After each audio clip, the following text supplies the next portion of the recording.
Assalamualaikum warahmatullahi wabarakatuh. Alhamdulillah wa afdhalus salati wa atamut taslimi ala sayyidina wa maulana Muhammadin wa ala alihi wa sahbihi wa mawalah wa la hawla wa la quwata illa billah, amma ba'du. Para jamaah yang mulia yang tergabung di KBUH Asy-Syifa wal Mahmudiyah Sumedang, Jawa Barat, yang tergabung di kloter 29 KJT, tahun keberangkatan 1448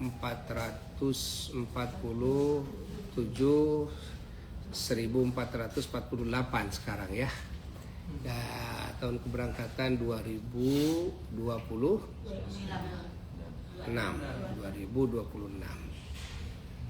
Yang sekarang kita berada di Madinah Al-Munawwarah di Hotel Ru'a Al-Alami atau Ru'a Internasional di sebelah mana ini sebelah mana ke sana sebelah selatan, ke sini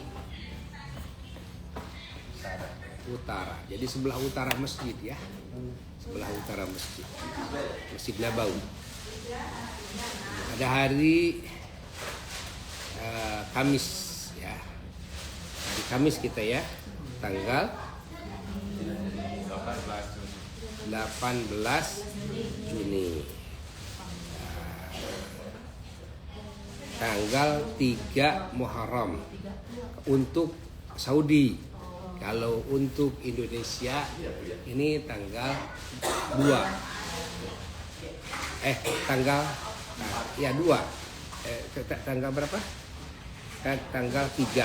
Di sini kan di sini tanggal 1-nya hari Selasa, Rabu, Kamis. Nah, kalau di kita tanggal 1-nya hari Rabu. Ya. Tanggal 1-nya hari Rabu. Ya, jadi sekarang di Indo adalah tanggal 2 Dzul Hijjah 1448 ya, Hijriah, tahun baru. Bulan Muharram, bulan yang agung ya. Dan juga seluruh umat Islam dimanapun berada, terutama para simpatisan, jamaah, ya, ahli pengajian, yang suka mengaji di majelis-majelis Abuya, ya, baik di pesantren Asy-Syifa Al-Mahmudiyah di pusat maupun di majelis-majelis taklim Asy-Syifa Al-Mahmudiyah maupun di MTB, Majelis Taklim Bersatu di berbagai kabupaten. Ya, dan juga yang ikut kajian-kajian ilmiah, ikut menerima nasihat-nasihat dan ijazah-ijazah ya, zikir, sholawat, doa-doa, walaupun melalui streaming ya, melalui medsos, yang semoga semuanya tersambung kepada Allah, tersambung kepada Rasulullah Sallallahu Alaihi Wasallam. Alhamdulillah ya, kita pada pagi hari ini ya bisa berkumpul bersama-sama dalam majelis tasyakur bin ni'mah atas karunia yang Allah Subhanahu wa taala hujankan kepada kita dan keluarga. Bahkan kita mensyukuri nikmat yang Allah karuniakan kepada seluruh hamba-hambanya yang beriman, dari mulai Nabi Adam alaihissalatu wassalam sampai hari kiamat, baik bangsa manusia maupun bangsa jin. Bahkan kita mensyukuri nikmat yang Allah hujankan kepada siapapun, apapun yang ada kaitan kasih sayang dengan kita, ya, ada kaitan cinta dengan kita. Nah, kita ikut mensyukurinya. Wabil khusus kita para jemaah haji dan umroh penziarah, alhamdulillah kita sudah melaksanakan rangkaian amalan-amalan haji, rangkaian amalan-amalan umroh ya, rangkaian amalan-amalan ziarah, dari mulai kita masuk Makkah Al-Mukarramah, lalu masuk Madinah Al-Munawwarah, terkhusus ziarah ke hadrat Rasulullah sallallahu alaihi wasallam, para ahlul baitnya yang Allah sucikan, dan para sahabatnya yang Allah muliakan, dan para tabi'in, para tabi'it tabi'in yang Allah agungkan, para aulia-aulia Allah, para ulama, para syuhada, para solihin. Dan juga kita bersilaturahmi dengan umumnya muslimin muslimat, mukminin mukminat. Kita berkumpul bersama-sama orang-orang soleh, ya. Di sini banyak para kekasih Allah, terutama di Masjid Al-Haram, di Masjid Nabawi.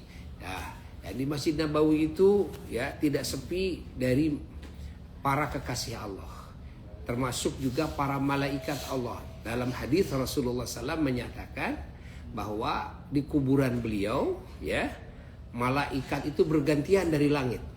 70.000 malaikat pagi berziarah kepada Nabi, bersolawat kepada Nabi, ya, insyaallah berdoa kepada Allah untuk yang ikut berziarah di situ. Nah, lalu nanti sore hari terbang lagi ke langit, ganti lagi dengan 70.000 malaikat yang kedua khusus sip malam sampai subuh. Nanti subuh terbang lagi ke langit, turun lagi sip siang. Itu bergantian, hanya kebagian satu kali ziarah kepada Rasulullah sallallahu alaihi wasallam. Nanti pada hari kiamat, ya, pada hari kiamat, nah nanti bagian para malaikat yang terus mendampingi Rasulullah sallallahu alaihi wasallam ketika dibangkitkan dari alam kuburnya. Rasulullah terus didampingi oleh 70.000 malaikat, ya. Nah, itu di sekeliling makom Rasulullah sallallahu alaihi wasallam. Jadi kita kalau ziarah, ya, kalau kita mendekat ke makom Rasulullah SAW di masjid, di luar masjid, nah kita bergabung, berkumpul bersama para malaikat. Belum lagi malaikat-malaikat yang berkumpul di majelisnya orang-orang yang zikir. Karena kan di Masjid Nabawi majelis zikir semua, majelis Quran, majelis salawat, kan? Nah, kumpul semuanya di situ, ya. Maka semuanya kita kalau kumpul di situ berarti kumpul dengan para malaikat Allah, kumpul dengan orang-orang soleh, kumpul dengan orang-orang mulia di situ semuanya. Alhamdulillah, ya. Kita bersyukur kepada Allah Subhanahu wa taala atas karunia yang tak terhingga ini. Semoga Allah taala menambah-nambah nikmat kepada kita semuanya, ya.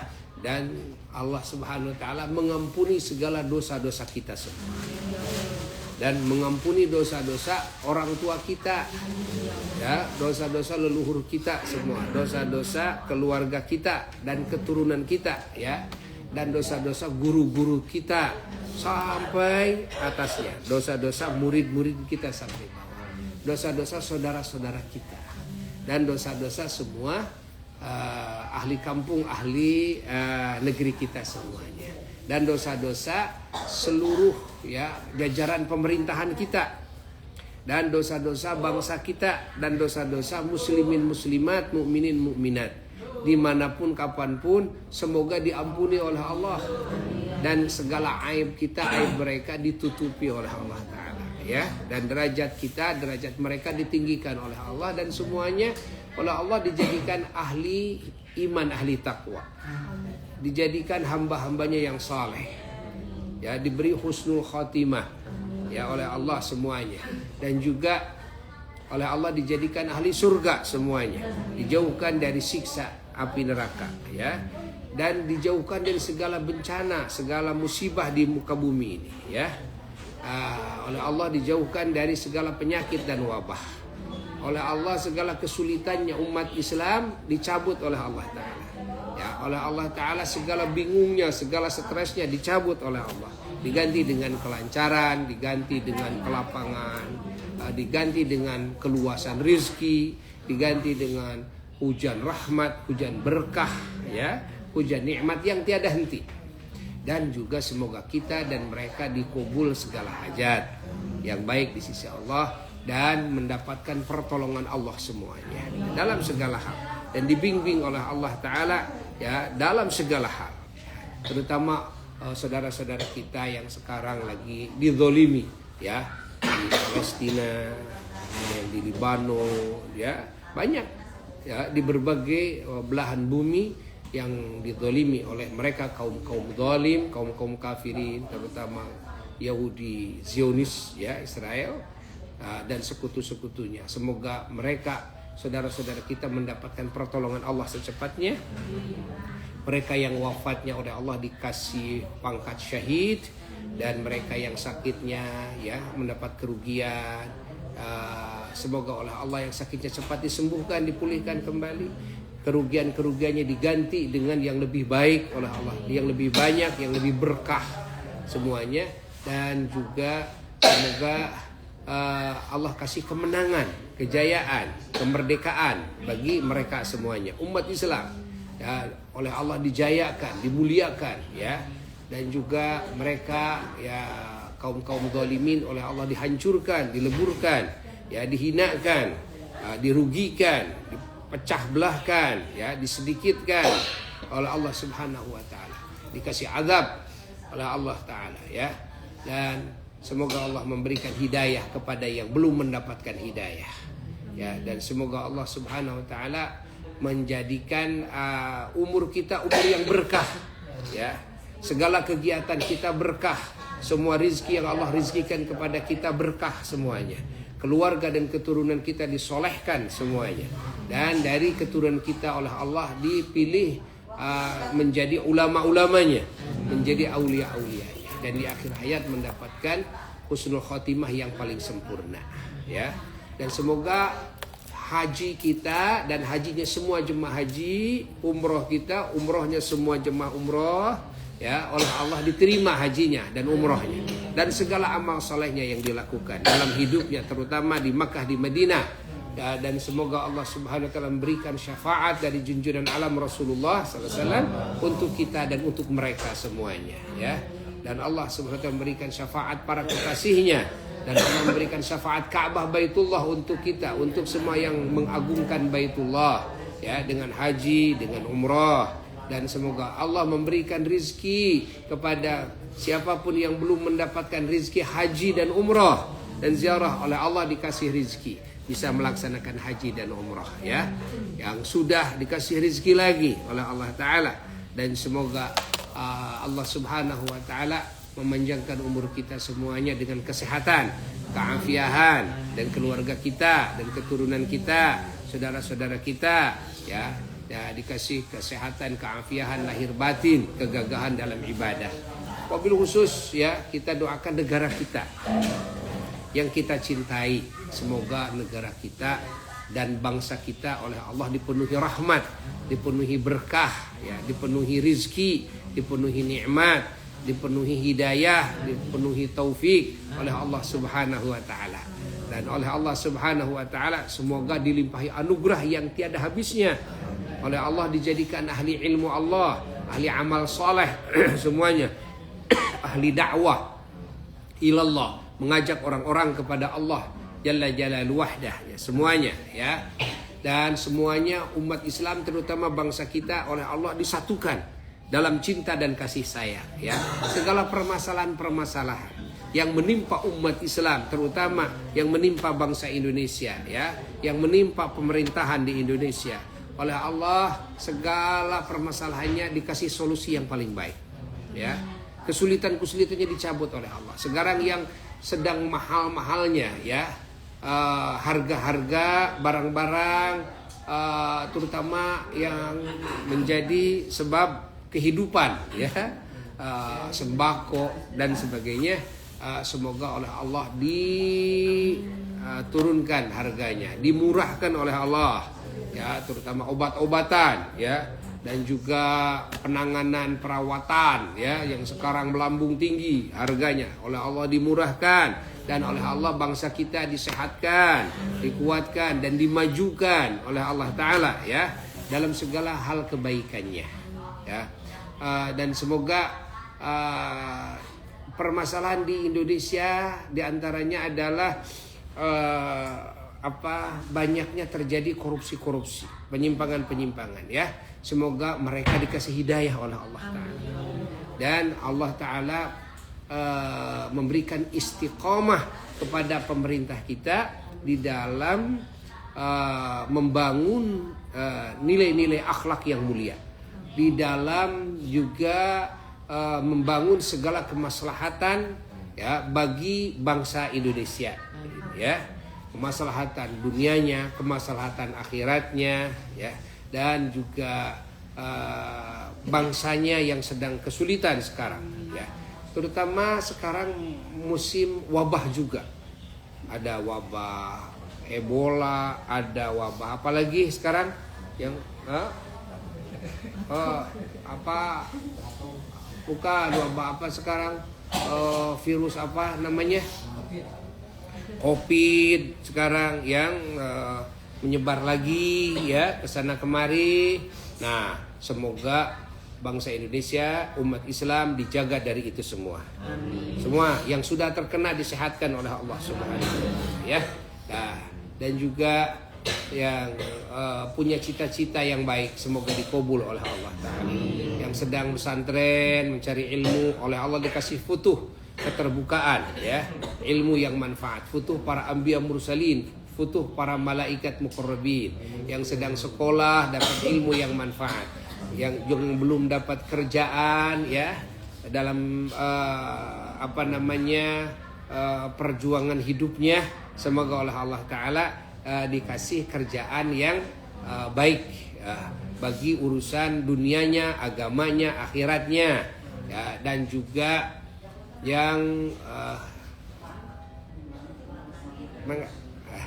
yang belum punya jodoh, ya, kita doakan semoga oleh Allah dikasih jodoh yang baik bagi urusan dunianya, bagi urusan agamanya, bagi urusan akhiratnya. Yang belum punya keturunan, kalau Allah dikasih keturunan yang soleh-soleha, panjangkan umurnya oleh Allah Ta'ala. Yang sekarang dikasih ujian dengan penyakit, ya, oleh Allah secepatnya dicabut penyakitnya, ya, diganti dengan kesehatan, keafian. Dan juga yang diuji oleh Allah, ya, sekarang dengan kerugian-kerugian materi, ya. Nah, oleh Allah semoga diganti dengan yang lebih baik, lebih berkah, lebih banyak, ya.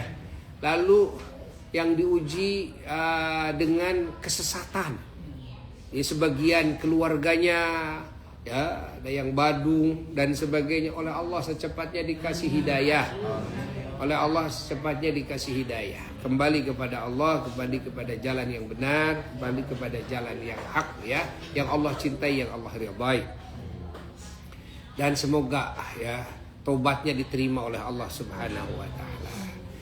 Dan pada kumpulan syukuran kita ini, kita, ya, bersama-sama harus bertekad, ya, ingin memperbaiki hubungan kita dengan Allah, memperbaiki hubungan kita dengan baginda Rasulullah SAW. Lalu di hadapan Rasulullah SAW kita juga bertekad bersama-sama ingin bisa mengikuti Rasulullah Sallallahu Alaihi Wasallam sebaik mungkin sampai kita wafat.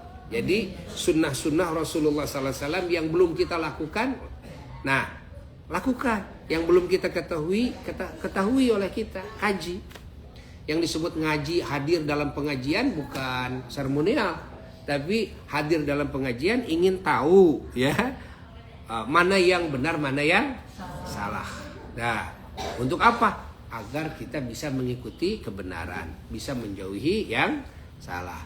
Nah, kita ingin tahu sunnah-sunnahnya Rasulullah Sallallahu Alaihi Wasallam. Untuk apa? Supaya kita bisa dalam hidup ini, ya, memenuhi jiwa dan raga dengan sunnah-sunnahnya Rasulullah Sallallahu Alaihi Wasallam, ya.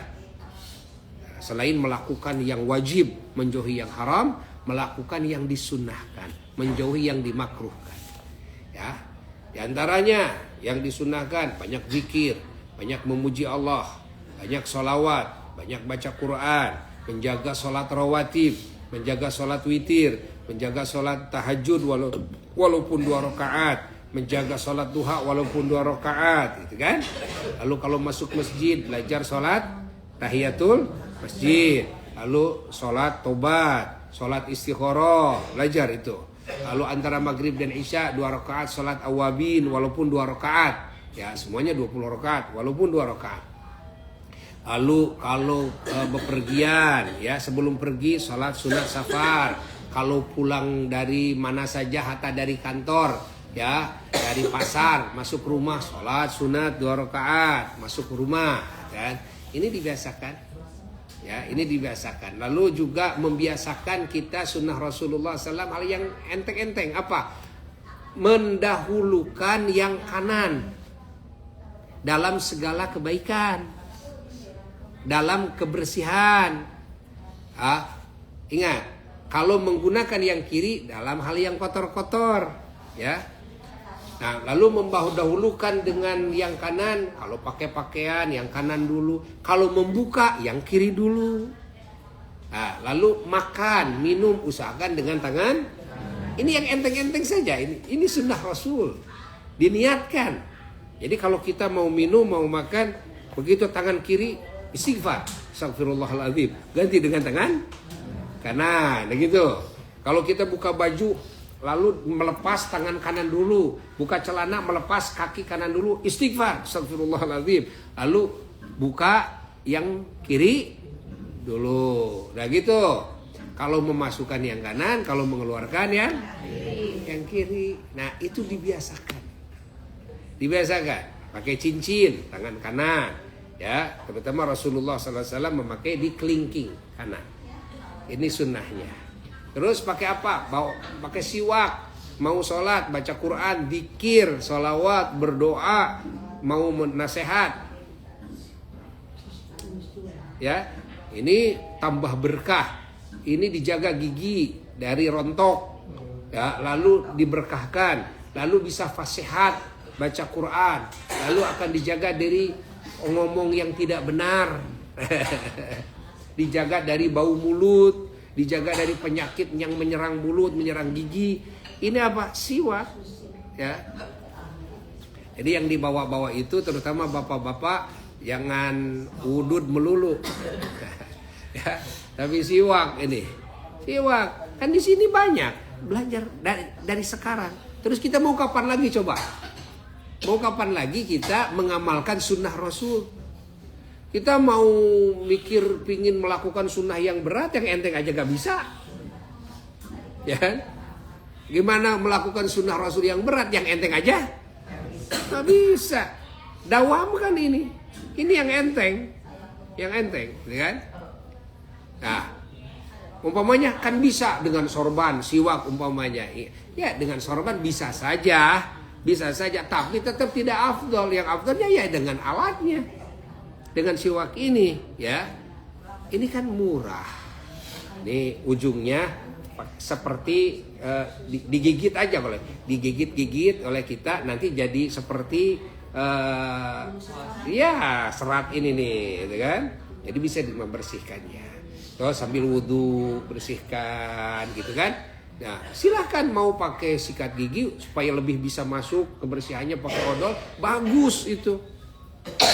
Dan sikat gigi juga diniatkan bersiwak agar dapat pahala sih bersiwak, gitu kan? Nah, tapi selain itu tetap kita memakai ini siwak kemana saya? Ini laki perempuan, subhanallah, ya. Nah, fadilahnya sangat luar biasa sekali. Ya, terutama kita menginginkan ketika wafat ini fadilah bersiwak, lisan ini bisa mengucapkan 2 kalimat syahadat, bisa mengucapkan la ilaha illallah sayyiduna Muhammadur Rasulullah, gitu kan? Itu kita inginkan seperti ini, ya. Dan dengan siwak doa akan lebih cepat dikabulkan oleh Allah Subhanahu wa taala. Imam Ibnu Hajar Al-Haytami menyusun fadilah-fadilah siwak. Banyak para ulama-ulama ahli hadis, ahli fikih menyusun tentang bagaimana fadilah-fadilah siwak ini, ya. Banyak usahakan pakai siwak. Lalu laki-laki pakai sorban, ya. Imamah ke sini. Lumayan 2 rakaat pakai sorban minimal, ditaruh di pundak kita. Minimal begini. Kalau nggak ada sorban ya handuk kek atau sarung kek giniin umpamanya, gitu kan? Dengan niat memakai sorban, ya. Dengan niat memakai sorban.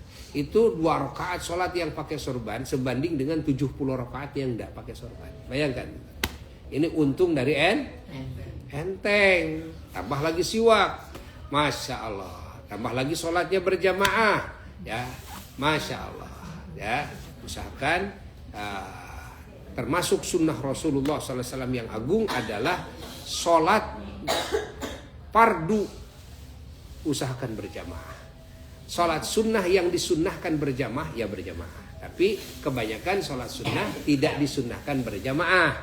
Ya, yang tidak disunnahkan berjamaah ya kita masing-masing. Dan di rumah kita harus dirindangkan dengan sunnah-sunnah Rasulullah SAW, diantaranya dengan sholat sunnah. Jadi sholat sunnah itu bagusnya di rumah, bukan di masjid.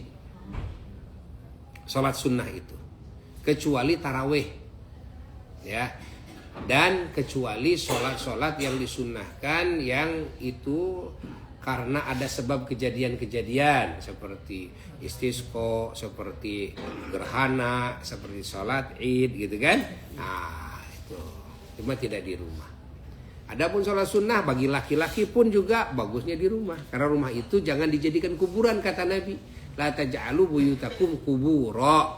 Kalian jangan menjadikan rumah kalian sebagai kuburan. Apa kuburan? Dia tempat tidur aja. Jadi pos tidur. Enggak. Rumah itu jadikan tempat Quran, tempat sholawat, tempat zikir, tempat ilmu, nasihat, amar ma'ruf nahi munkar, ya, sholat sunnah. Itu, nah, tempat menolong orang, apalagi ini neng dokter nih, rumahnya pakai bisa mengobati orang, gitu kan? Jadi rumah kita itu harus jadi tempat-tempat hal-hal yang Allah cintai, yang Allah ridhoi, ya. Nah, ini bagian daripada sunnah Rasulullah Sallallahu Alaihi Wasallam. Lalu sunnah Rasulullah SAW, kalau ketemu ucapkan salam, ya. Kalau yang lain salam kepada kita, nah kita jawab. Usahakan salam itu tidak terdahului oleh yang lain. Kita yang lebih utama, kita yang lebih pertama, gitu kan? Nah, mengucapkan salam. Rasulullah Sallallahu Alaihi Wasallam dalam hidupnya setiap ketemu dengan sahabat tidak terdahului salamnya oleh sahabat. Ya, tidak terdahulu. Ya. Ingat, ya. Jangan menunggu yang lain salam, apalagi dengan alasan takabur, merasa wah saya kan ustadz, saya kan kiai, saya kan lebih tua, saya kan orang yang sedang duduk, dia yang lewat, dia yang datang, gitu kan. Seharusnya mereka yang salam duluan. Itu yang alasannya takabur, itu luar biasa, itu celakanya.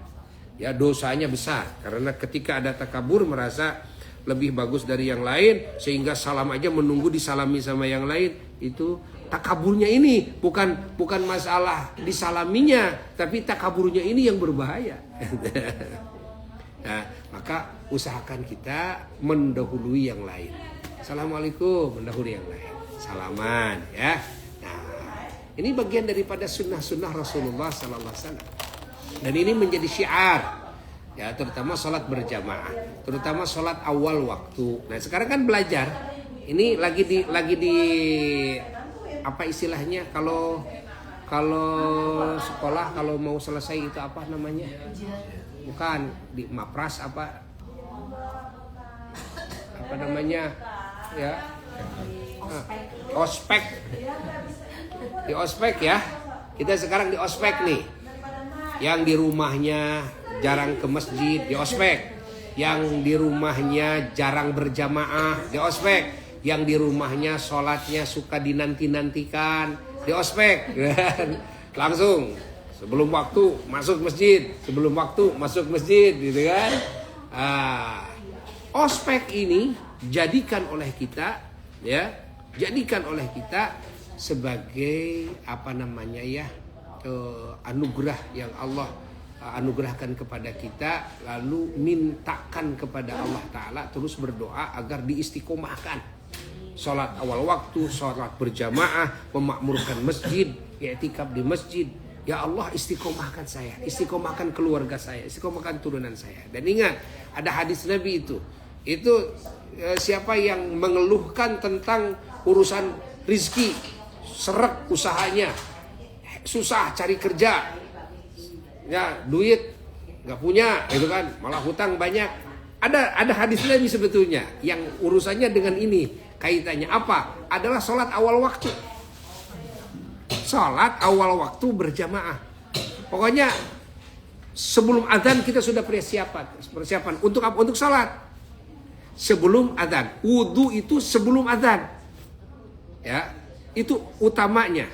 Nah kita sudah persiapan, ya kira-kira seperempat jam lagi, ya sebelum masuk waktu kita sudah wudu. Persiapan mau apa? Mau sholat. Kita sudah niat mau sholat berjamaah. Perempuan di rumah, ya sholatnya. Laki-laki di masjid sholatnya. Nah, kecuali kalau lagi darurat, lagi di luar, lagi jauh umpamanya ke masjidnya. Nah, silakan sholat di mana saja ya.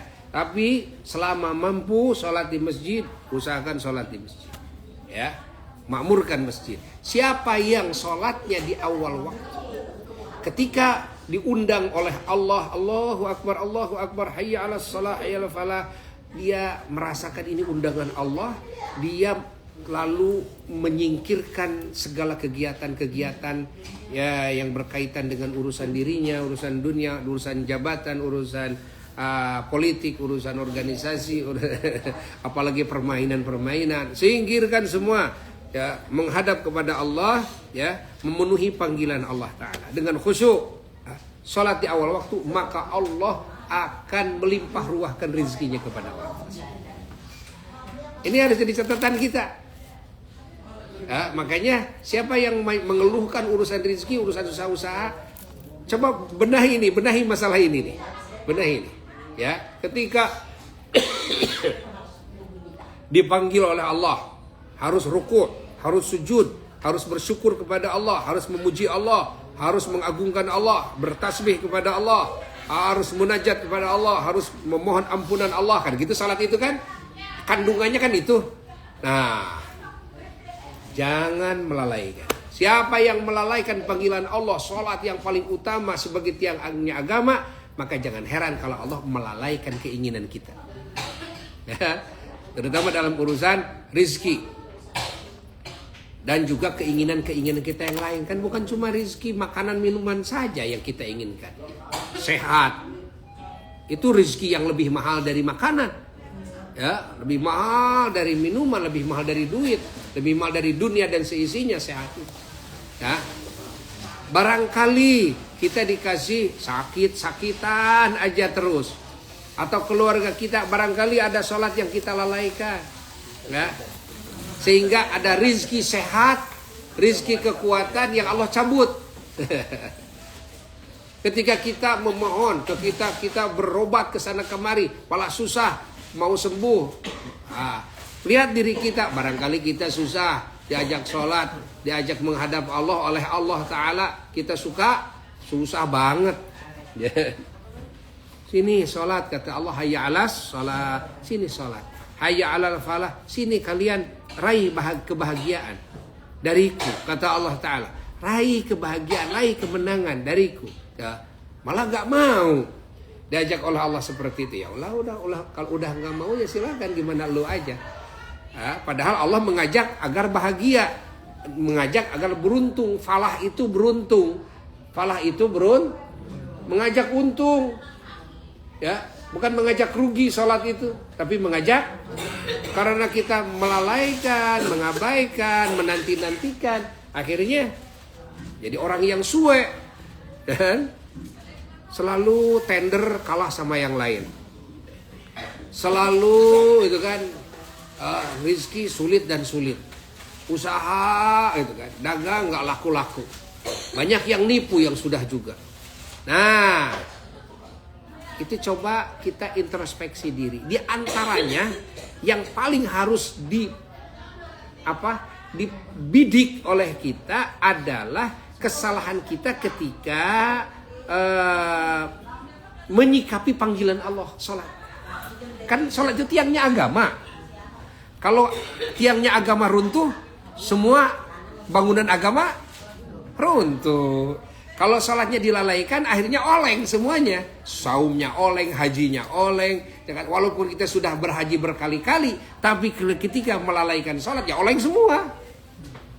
Walaupun kita sudah hajinya berkali-kali.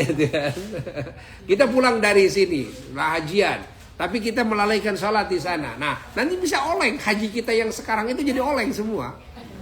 Ya. Artinya apa maksud oleng itu? Artinya nanti keberkahannya jadi hilang. Ya. Faidah-faidahnya jadi runtuh. Tuh, manfaatnya jadi lenyap.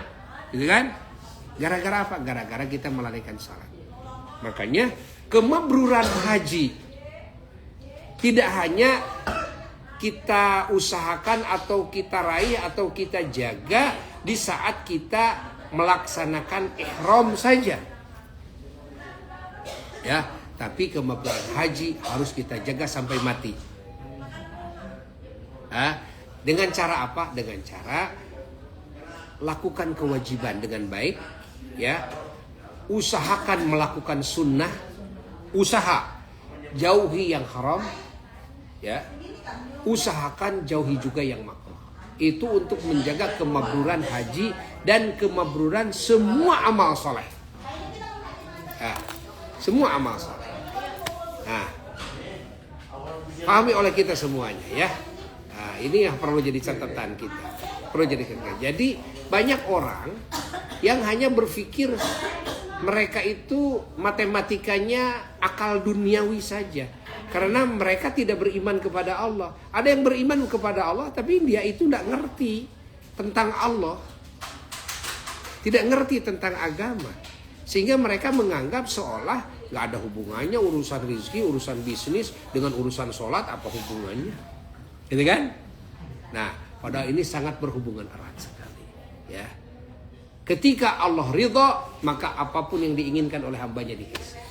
Ketika Allah sudah murka, ingat, maka tidak ada kegagahan makhluk yang bisa melawan kegagahan Allah, kemurkaan Allah Jalla Jalaluhu. Nah, pahami oleh kita semua. Ingat, kita jangan merasa jaya dengan harta, jangan merasa jaya dengan jabatan, jangan merasa jaya dengan gelar, jangan merasa jaya dengan cintanya orang-orang kepada kita. Dengan merasa jaya dengan kemasyhuran, ya, kita sohor. Ingat, itu bukan hal yang pantas dijadikan barometer kejayaan. Ingat, kejayaan sebagai makhluk Allah ketika dia berada dalam ridho Allah, maka dia jaya. Ketika berada dalam cintanya Allah, dia jaya. Berada dalam sayangnya Allah, dia jaya. Dan ridho Allah, cinta Allah, sayang Allah, di mana letak adanya? Ketika si hamba betul-betul sujud kepada Allah Subhanahu wa taala, taat kepada Allah Subhanahu wa taala, di situ ada. Ya. Kita cari ridho Allah di maksiat, ya kagak akan dapat. Kita cari ridho Allah dalam kekufuran, kemunafikan, nggak akan dapat. Kita cari ridho Allah dalam keraguan kepada Allah, nggak akan dapat. Kita cari ridho Allah dalam kekayaan, jabatan, gelar dunia, nggak akan dapat. Punya gelar profesor, doktor, insinyur, ahli itu, ahli ini, ilmuwan dan sebagainya. Punya jabatan, hatta kita jadi presiden sekalipun, apalagi sekedar RT, sekedar ketua RW atau kepala desa atau camat atau bupati, hatta kita jadi raja sedunia. Itu tidak patut dibanggakan oleh kita semua. Ya. Bahkan kalau sekarang kan artinya itu apalagi di negara demokrasi ya seperti di Indonesia, itu kan amanah yang sangat berat sekali, yang mana kalau kita menyalahi amanah tersebut, jangankan di akhirat, di dunianya harus siap dituntut oleh rakyat.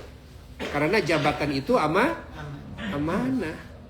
Kalau menyalahi ya amanah ini, otomatis akan amburadul. Ya, bangsa itu akan amburadul. Kalau sebagai pejabat pemerintah tidak amanah, ya, apalagi banyak sekali yang tidak amanahnya, maka bangsa akan hancur. Negara akan hancur, ya. Tidak punya nilai, ya, sama sekali. Runtuh, ya, akan menjadi bau, ya, lebih bau daripada berak, lebih bau daripada bangkai.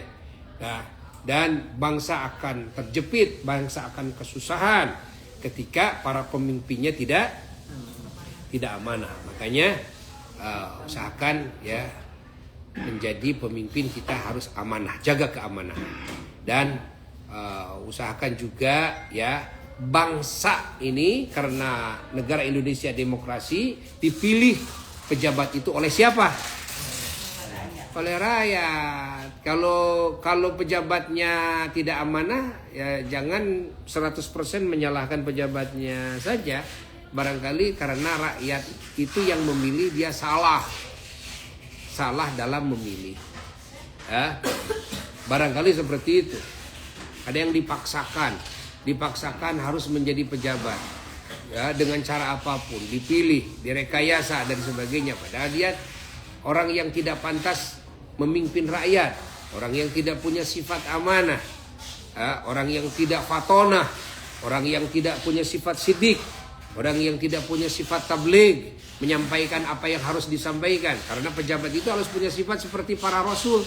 4 pejabat itu. 1 harus punya sifat amanah, 2 harus punya sifat sidik, jujur, 3 harus punya sifat fatonah, cerdas. Jangan jadi pejabat bego, ya, gak ngerti, sehingga dikritik gitu oleh rakyat, terus dikritik. Kenapa? Karena kebegoannya, ya, cara berpikir, cara berucap, kok seperti yang tidak punya ilmu, kok seperti yang tidak beradab, kan? Kok kenapa tidak bijaksana? Masa kalah dengan rakyat? Rakyat banyak yang bijaksana, banyak yang cerdas, malah pemimpinnya bego. Nah, jangan sampai seperti itu. Makanya pemimpin itu harus fatona. Fatona itu apa? Cerdas. Apalagi di negara yang mayoritas muslim. Menjadi pemimpin muslim harus tahu ilmu agama, harus betul-betul dia beragama yang baik, harus beriman, harus bertakwa pemimpinnya. Coba kalau di lingkungan umat Islam, mayoritas umat Islam pemimpinnya nggak sholat yang 5 waktu, nggak sholat Jum'ah, ya, memperlihatkan aurat. Lalu pemimpinnya ini juga nggak ngerti urusan agama, atau bertolak belakang pemikirannya, pemahamannya dengan ajaran Islam yang dipegang teguh oleh bangsanya. Kan ini bahaya. Ini bahaya. Ini bahaya ini, ya. Ini bahaya. Nah, pahami. Makanya harus kompak.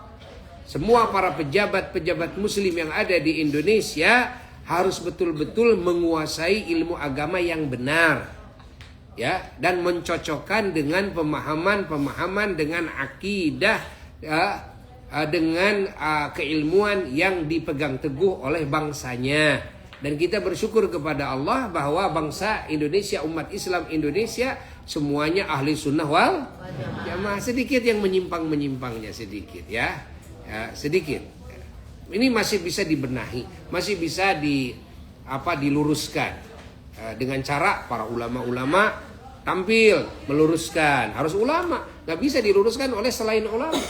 Dan ulama yang meluruskan harus betul-betul ulama, ya, bukan cuma bisa ngomong akhirnya dar-der-dor ke sana kemari, ya, bukan untuk menyakiti, bukan untuk menghinakan, tidak, tapi untuk meluruskan, ya. Memakai medsos silahkan, tapi untuk meluruskan, tidak dengan menghinakan, tidak dengan menyakiti, tidak dengan memperolok-olok, luruskan dengan dalil-dalil Quran, dalil-dalil sunnah Rasulullah Sallallahu Alaihi Wasallam, ya. Jadi para pejabatnya harus mengerti agama.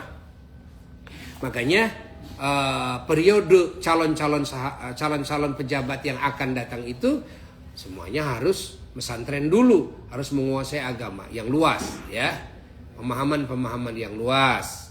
Jangan ada pejabat memunculkan pemikiran menyimpang, bertolak belakang dengan ajaran-ajaran Islam itu sendiri, atau dengan pemahaman dalam madhab yang dipegang teguh oleh bangsanya sendiri. Kan ini jadi kacau nanti. Ini jadi, walaupun benar Ini benar, tapi diterapkan di bangsa yang memang madhabnya itu berbeda dengan pemahaman kita, umpamanya kita sebagai pejabat ya. Nah, jangan seperti itu. Jangan seperti itu. Sekarang bangsa Indonesia mayoritas Syafi'iyah. Ya. Maka nanti pemahaman para pejabat ketika berbicara agama harus mengikuti Syafi'iyah. Seperti itu. Nah, mungkin sewaktu-waktu ini harus mau tidak mau solusinya harus berpindah kepada mazhab yang lain. Ini harus diceritakan kepada publik. Yang menceritakan harus ulama, MUI, kan berbicara, MUI pusat berbicara. Contoh dalam urusan perdagangan bisnis kan seperti online dan sebagainya, kalau memakai mazhab Syafi'i kan nanti jadi tidak sah, banyak tidak sahnya. Nah, maka ini MUI yang harus berbicara, diajak masyarakat ya untuk memahami pendapat dalam mazhab lain ya, agar masyarakat ini punya solusi. Nah, ketika kita menemukan kesulitan kecuali harus berpindah madhab. Nah, contoh lagi seperti sewaktu-waktu umpamanya di sebagian tempat bahwa dipertimbangkan zakat fitrah lebih bagus dengan uang umpamanya. Itu kan tidak sah menurut madhab Imam Syafi'i, menurut madhab Imam Malik, menurut madhab Imam Ahmad bin Hambal, tapi hanya sah menurut madhab Imam Abu Hanifah. Nah, kita nggak bisa menggiring semuanya agar semuanya diganti dengan uang, nggak bisa ya. Tapi dilihat situasi wilayah. Tapi masyarakat itu dikasih arahan-arahan dengan baik, dengan jelas, dengan luas, sehingga masyarakat dapat ilmu. Karena kalau tidak difahami oleh masyarakat, ini menjadi masalah. Walaupun menurut saya sebagai pejabat umpamanya nih, Buya ini jadi Menteri Agama umpamanya, kalau Buya tahu semua madhab, tahu itu kan, madhab ini madhab dalam berbagai masalah semuanya itu kan, tahu. Terus Buya bisa saja berbicara dengan madhab yang mana saja gitu kan. Tapi ketika nanti Buya mengutarakan pemahaman yang memang ini pemahaman ini ada di madhab A, tapi bangsa kita madhab B, nah lihat ini apa yang akan terjadi permasalahan. Ya. Jangan memaksakan diri sendiri, jangan. Nah, usahakan digiring ya kepada yang sesuai dengan madhabnya. Nah, yang sesuai dengan madhabnya. Ketika masuk kepada darurat, harus berpindah kepada madhab lain, kasih tahu dulu semuanya. Agar semuanya memahami. Ini kita kalau memakai madhab Syafi'i ini susah nih, gitu kan? Maka ajak kita pindah kepada madhab lain. Lalu seperti ada yang perlu Buya kasih masukan ya ke pemerintah, terutama kepada Kementerian Haji. Kementerian Haji dan Umrah sekarang yang menjadi polemik ini bagi umat Islam. Bahkan bagi para ulama, bagi para santri, ini jangan sampai terjadi ya. Tidak boleh menjadi kejelekan. Apa? Dalam perjalanan haji sekarang ada istilah murur. Murur itu artinya dari Arafah cuma lewat saja ke Muzdalifah, terus ke Mina, tidak turun dari bis. Nah, ini agar difahamkan ini umat Islam ini. Nah, agar murur ini jangan menjadi polemik yang akhirnya menjadi jelek pandangannya bagi pemerintah yang menangani urusan haji dan umroh ini. Ya. Kenapa? Karena di dalam mazhab Syafi'i mabit di Muzdalifah itu wajib. Ya. Dan orang yang meninggalkan mabit di Muzdalifah kena dam. Damnya apa? Domba damnya. Dan waktu mabit di Muzdalifah antara tengah malam 10 dan subuhnya. Kalau mururnya ke Muzdalifah ada di dalam ranah saat itu, nah antara tengah malam 10 Dzulhijjah dan subuhnya, berarti nggak masalah itu mururnya. Nah, nggak masalah. Kalau bisa silakan. Itu bagus itu dimururkan seperti itu. Karena sering jadi masalah ketika jamaah haji kesiangan di Muzdalifah, wafat dan sebagainya. Tapi mururnya berarti harus diatur. Berangkat dari Arafahnya kira-kira jam 12 atau jam 12 kurang seperempat lah. Itu barulah diberangkatkan. Sehingga begitu sampai ke Muzdalifah itu sudah masuk tengah malam, lalu lewat saja bis itu masuk ke Mina, artinya nggak jadi polemik itu. Berbeda dengan murur yang memang sakit ya dan pendampingnya ya, atau petugas yang memang petugas itu harus ngurus semua jamaah, dokter dan sebagainya, itu tidak masalah dalam urusan mabit di Muzdalifah, urusan mabit di Mina. Tapi banyak yang sehat. Contoh kemarin ketika dipaksakan oleh ketua kloter, karena ketua kloter sudah mendapatkan undian umpamanya harus berangkatnya ba'da maghrib atau ba'da isya dari Arafah, ketua kloter juga nggak bisa apa-apa. Akhirnya dipaksa juga, ditekan oleh pihak maktab harus berangkat satu kloter itu ya termasuk Buya itu. Termasuk JKS 29 ya kloter gak salah itu kan, tapi kan maktab menekan, pihak maktab itu harus berangkat pada isya langsung. Nah murur harus murur. Nah ini yang menjadi permasalahan ya. Akhirnya banyak jamaah yang tidak mabit padahal tidak ada uzur. Apa uzurnya sehingga meninggalkan mabit di Muzdalifah? Nah contoh hal seperti ini harus dibenahi. Harusnya dibagi murur itu, dibagi dua. Satu murur bagi yang ashabul a'dzar, yang memiliki udzur. Nah yang memiliki udzur silakan murur pada maghrib kayak pada isya kayak, nggak menjadi masalah. Kedua murur yang tidak punya udzur, itu mururnya kira-kira jam 12 kurang seperempat umpamanya. Nah, atau pokoknya sebelum tengah malam kurang seperempat, silahkan diberangkatkan dari mana? Dari Arafah menuju Muzdalifah. Mina cuma lewat doang, karena kalau seperempat jam pas ke Muzdalifah itu dia itu sudah masuk tengah malam. Gak jadi masalah. Soal batu ngambil di mana saja nggak masalah kan? Nah, contoh seperti itu. Nah, ini harus dibenahi, ya. Ini jangan jadi polemik. Yang kedua, masukan dari Abuya ini, ya, untuk pemerintah, ya, untuk Kementerian Haji dan Umrah, masalah apa? Masalah penyembelihan dam tamattu. Masalah penyembelihan dam tamattu. Ini ada fatwa baru, ya, fatwa baru dari Muhammadiyah, ya, fatwa baru dari yang lainnya juga. Apa bolehnya menyembelih dam tamattu di luar tanah haram, Mekah, alias di mana saja termasuk di Indonesia, menyembelih dam tamattu.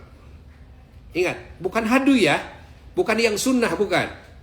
Karena kalau nanti menemukan yang sunnah dalam hadiyu kan berbeda. Dalam penyembelihan itu ada hadiyu, ada dam tamattu, ada dam kiron, ada dam irtikab, dam karena melakukan kesalahan yang harus dengan cara penyembelihan. Itu lain. Gitu ya. Itu lain. Nah, ini dam ini hukumnya wajib. Kalau hadiyu kan hukumnya sunnah, kecuali dalam mazhab yang lain. Kalau dam tamattu, dam kiran, dam karena meninggalkan yang wajib atau melakukan yang diharamkan yang harus didamnya dengan penyembelihan, nah itu tetap itu hukumnya wajib. Nah, sementara ulama dan sementara umat Islam di muka bumi ini, ya, semuanya meyakini bahwa penyembelihan dam sebagaimana dalam nas Quran harus baligol Ka'bah. Baligol Ka'bah artinya di wilayah tanah haram.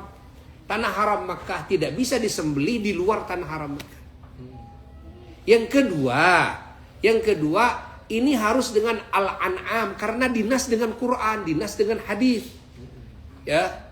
Kalau sudah dinas dalam Quran dan hadis, ingat. Nah, maka kita tidak bisa keluar dari itu. Nah, harus dengan an'am, dengan domba ke, dengan kambing ke, yang umpamanya atau dengan sapi atau dengan unta. Nah, ya, itu harus seperti itu, ya.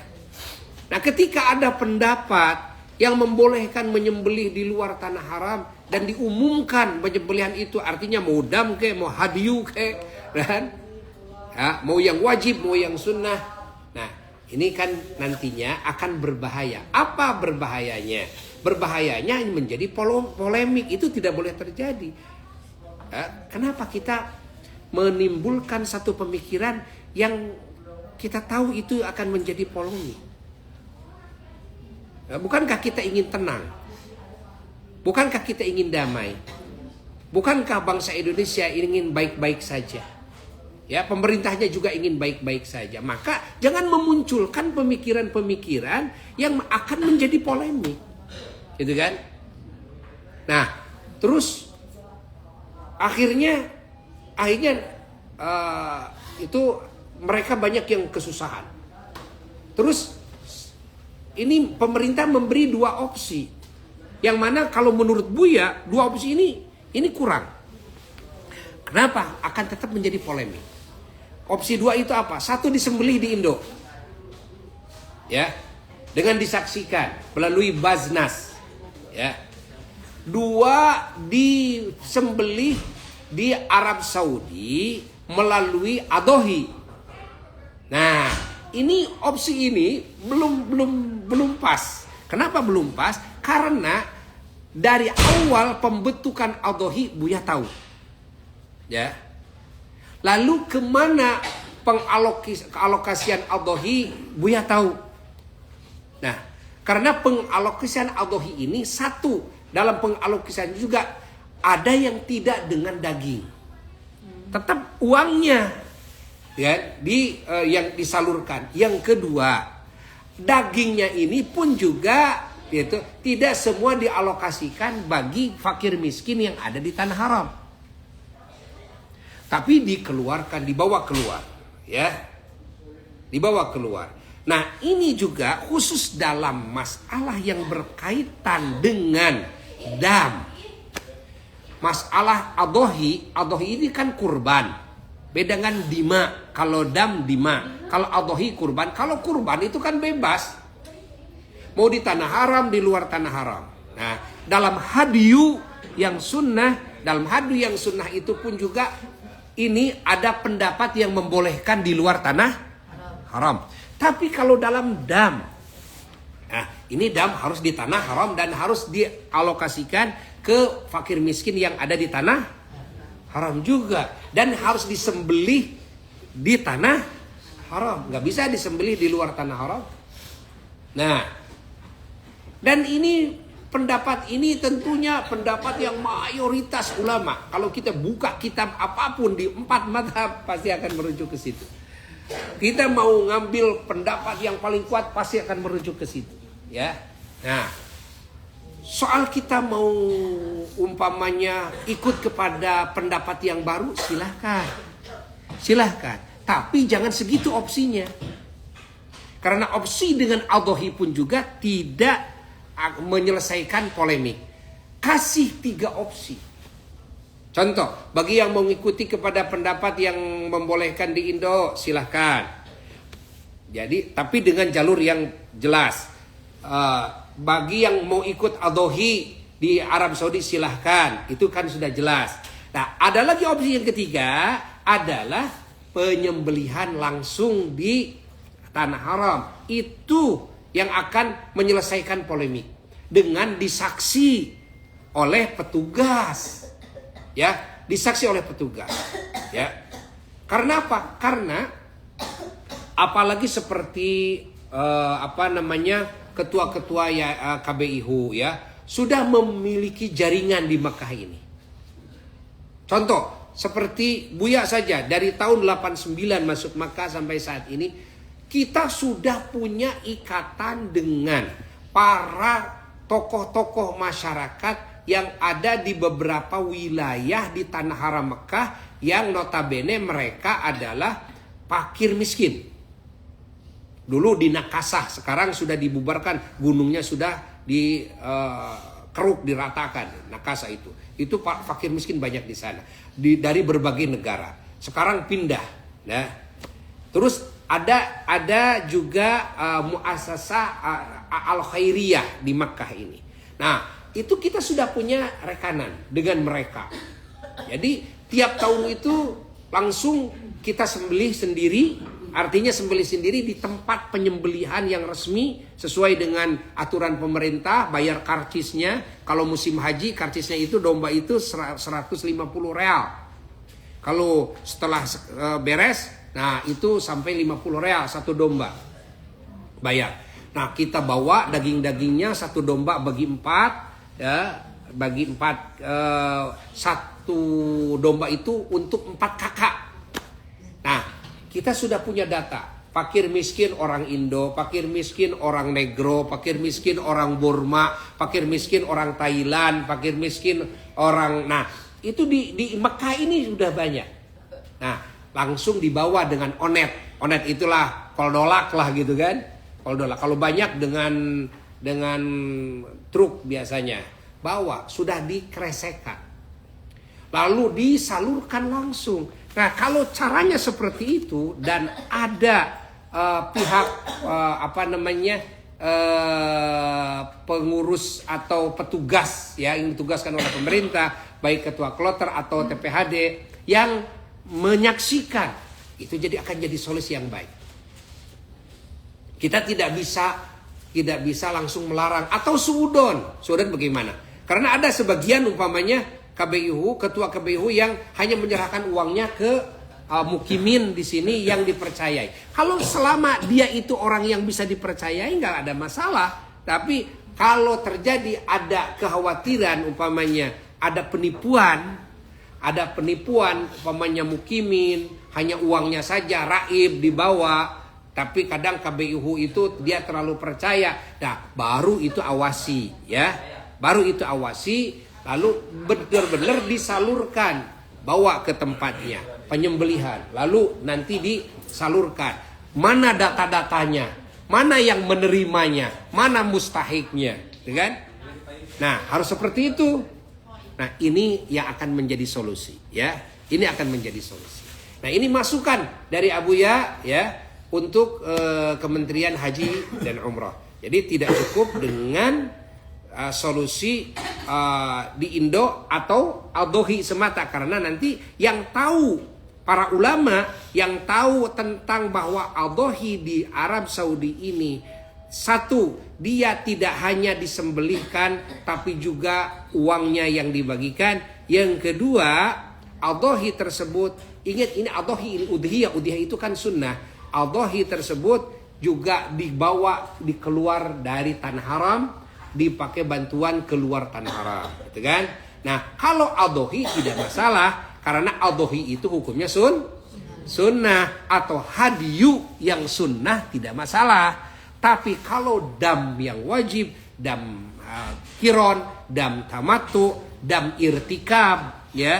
Nah, dam yang karena melanggar yang diharamkan, karena meninggalkan yang diwajibkan dalam haji. Nah, ini dam wajib ini harus disembelih di Tanah Haram, harus dengan sembelihan, harus disembelih di Tanah Haram dan harus dibagikan kepada fuqara masakin yang ada di Tanah Haram.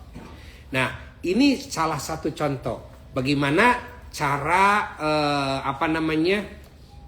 solusi agar ini orang itu nanti akan digiring sesuai dengan kepercayaannya masing-masing, gitu kan? Sesuai dengan kepercayaan. Jadi nggak akan jadi masalah bagi pemerintah, nggak akan jadi masalah, itu kan? Bagi jamaah nggak akan jadi masalah. Jangan seperti kejadian kemarin. karena dibawa dari Arafah ke Muzdalifah setelah Isya sebelum tengah malam, akhirnya jamaah yang punya pendapat seperti tadi tidak mabit di Muzdalifah, ya, mururnya akhirnya meninggalkan mabit di Muzdalifah yang hukumnya wajib. Nah, menurut pendapat mereka, pegangan mereka, nah akhirnya mereka harus mengeluarkan dam lagi. Ya. Akhirnya apa yang terjadi? Jamaahnya harus mengeluarkan darah karena memang pendapatnya mereka seperti itu. Ya. Nah, ini harus dipertimbangkan. Jadi ketika memunculkan pendapat atau memberikan solusi, benar-benar harus mustawib. Mustawib itu harus menyeluruh. Ya, artinya solusi ini minimal ada 3 tadi. Ada 3 tadi. 1 dengan apa? Di Indo. 2 Adhohi. Ketiga adalah disembelihkan di mana? Di Mekah, tapi dengan yang transparan. Ya. Didampingi oleh petugas. Nah, ini yang bagus. Nah, tadi dalam murur adalah 2. 1 murur yang ashabul adzar, yang memiliki udzur, silahkan pada maghrib pada isya tidak masalah. 2 murur yang tidak punya udzur, itu mururnya harus sudah masuk tengah malam. Maka ini akan jadi solusi yang tepat, tidak akan jadi polemik. Jadi Buya kasihan bagi ulama, bagi orang-orang yang paham, dia akan otomatis akan akan mencari solusi sendiri ya, agar dia selamat. Tapi bagi orang-orang yang tidak menemukan solusi akan jadi polemik. Dan bagi pemerintah tidak akan enak, tidak akan nyaman juga kalau dikritik, digugat dan sebagainya, apalagi urusan agama, ya kan? Ada lagi kejadian nanti jamaah yang akhirnya udah saya mau saum saja ganti dengan puasa. Ada yang seperti itu. Akhirnya tidak mengeluarkan dam padahal dia mampu. Ya. Tidak mengeluarkan dam padahal dia mampu. Sudah ganti dengan puasa 10 hari, 3 hari dalam ihram haji, 7 hari nanti di Indo, gitu kan? Nah, ini kan urusan agama, artinya ada aturan-aturan agama yang jelas. Tidak bisa dipaksakan oleh pemerintah harus kepada satu aturan yang diinginkan oleh pemerintah semata, tidak bisa. Coba pemerintah menekan bangsa Indonesia harus bermadzhab Maliki pada Syafi'i, ini kan yang jadi masalah. Gitu kan? Terus bangsa Indonesia jangan kunut subuh, padahal Syafi'i pakai kunut subuh, gitu kan? Ini kan jadi masalah. Ini salah satu contohnya.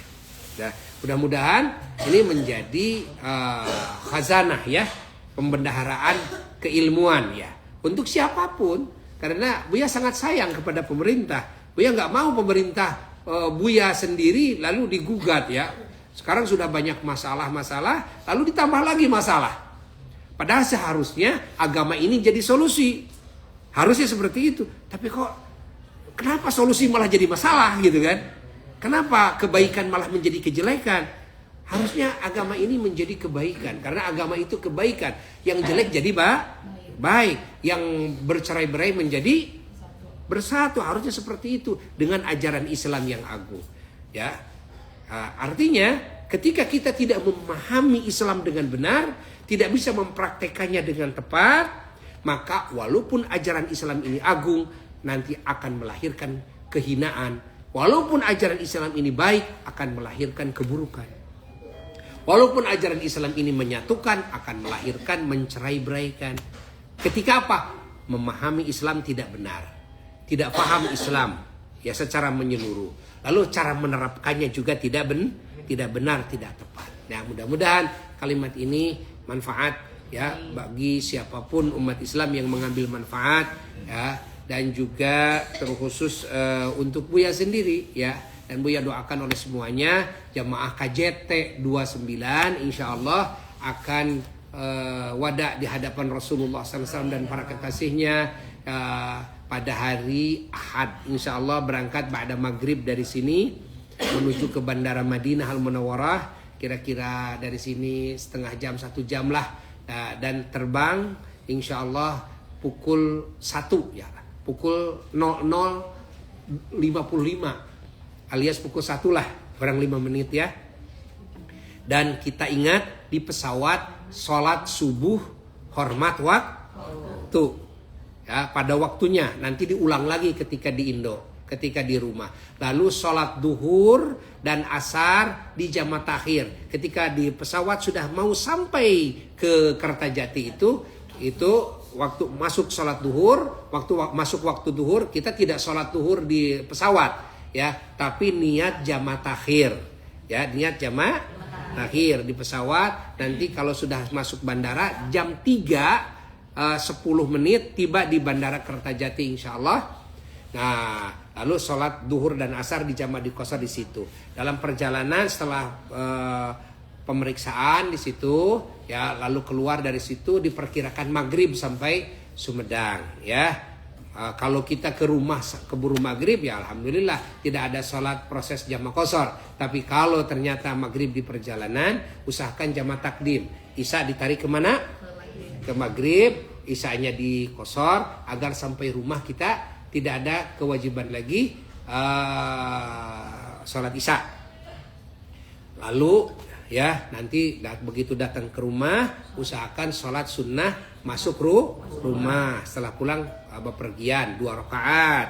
Lalu setelah itu suguhilah keluarga dan orang-orang yang melayan kita dengan memohonkan ampunan bagi mereka kepada Allah, dengan memohonkan rahmat, pengkabulan atas keinginannya ya, dan suguhi dengan cerita-cerita yang baik. Tidak boleh menceritakan keburukan sedikit pun ya. Walaupun kita menemukan keburukan dalam perjalanan ini, nggak boleh, sudah hilangkan, lenyapkan, lupakan ya. Nggak boleh menceritakan aib siapapun ya. Dan jaga kemabruran haji ini sampai kita wafat. Saling doakan di antara kita, saling maafkan, saling halalkan ya. Sekian, semoga kalimat ini manfaat dan doa kita dikabul oleh Allah Subhanahu wa taala. Kita bisa ke sini lagi insyaallah. Dengan keagungan baginda Rasulullah sallallahu wa ila hadratin Nabi sallallahu alaihi wasallam. Al-Fatihah.